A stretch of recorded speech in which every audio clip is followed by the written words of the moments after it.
This is the completed page. Okay.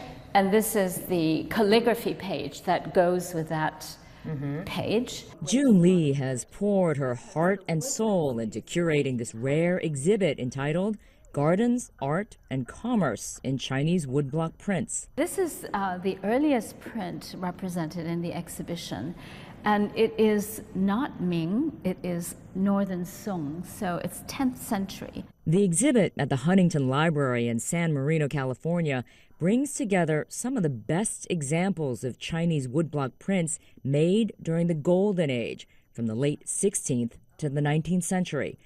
Some of the prints on display have never been seen by the public, like this Qing Dynasty scroll on loan from the Shanghai Museum. This is an incredibly wonderful scroll that's about 80 feet long.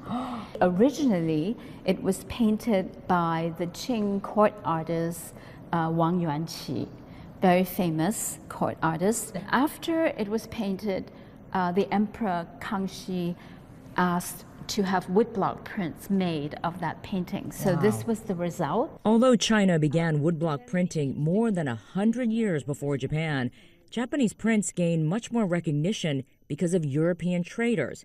Eventually, in the 18th century, Chinese prints from Suzhou, a hub of woodblock printing, were exposed to the West.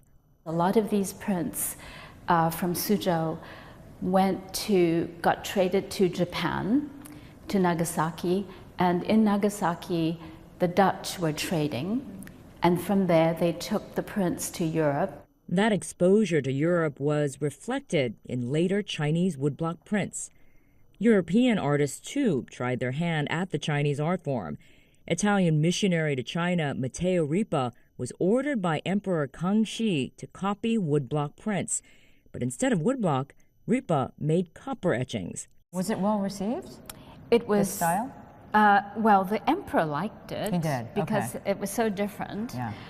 And then when Matteo Ripa took this back to Europe, it gave people the first glimpse of a Chinese garden. That glimpse into Chinese gardens sparked Europe's love affair with China's various art forms.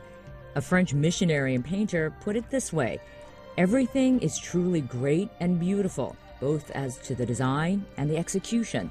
The garden struck me the more because I had never seen anything that bore any manner of resemblance to them in any part of the world that I had been before.